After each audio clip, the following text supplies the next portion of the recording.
Newly minted Defense Secretary Pete Hegseth has picked one of his good friends who actually worked at that charity with him, a man by the name of Sean Parnell, to be the new spokesperson of the Pentagon. And normally, something like that, like, oh, okay, this is a story, he's picking his buddies, putting them in positions they probably shouldn't be in, it sucks, but what's the big deal, right? Well, let me tell you what the big deal is here. Mr. Parnell is not just somebody that helped Hegseth run those charities that, of course, there was a lot of accusations of improper spending, but Parnell also happens to be a twice failed Republican candidate, once for the House, once for the Senate, and he lost both of those campaigns. But that alone is also, okay, what's the story here? Well, I'm getting to it. Because those campaigns that he lost were due to the fact that abuse allegations were levied against him by his estranged ex-wife. In court, here is what happened, according to the judge that oversaw these hearings, including the custody hearing. She, talking about Parnell's wife, described many incidents. She provided factual details of each incident, including when they happened and what happened. She testified in a convincing manner.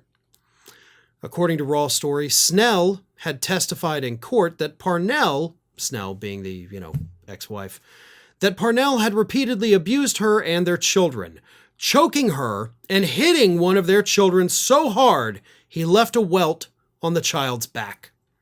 She said he once punched a closet door, which caused a bruise on one of their children's faces, and he then told the child it was their fault. She also testified that Parnell left her on the side of the road without a vehicle and told her to, quote, go get an abortion. Now, it is worth noting that these are just the allegations that were leveled against him in court. No charges were ever filed. Obviously, he was never convicted of any of this. These are just allegations by the ex-wife. However, the judge continued. He said that Snell's testimony was convincing, while Parnell, on the other hand, was somewhat evasive and less believable.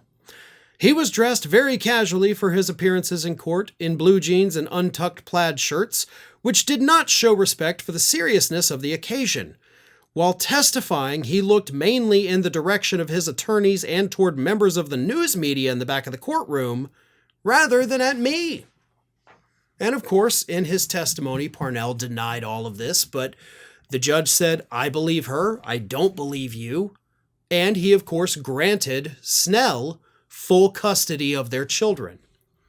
So this guy, who was accused of abuse of both the ex-wife and the children, lost custody of his children as a result of those allegations, now has a sweet, sweet gig as the communications director for the Pentagon under Pete Hegseth, who, lest we forget, was also accused of domestic abuse by both his ex-wife's sister and his mother strongly hinted at that in that letter that she wrote. And of course, they joined Donald Trump in the Trump administration, a man who has been accused of assault himself. Again, never convicted. None of these people have ever been convicted. But he's been accused of abuse. He's been accused of sexual misconduct. He's been accused of sexual harassment. He's a womanizer, a philanderer, all the horrible things. And of course, this is the Trump administration. If you've ever, at this point, God, I'm waiting for him to appoint Harvey Weinstein to something. If we're just taking all the horrible people in the world and putting them in this administration, it's insane. But this is your government in 2025. Thanks for watching, everybody. And if you're not already, please subscribe to the channel. We got fresh content every day for you. And if you want to follow us across social media, make sure you check out all of the social links that we have posted in the description of this video.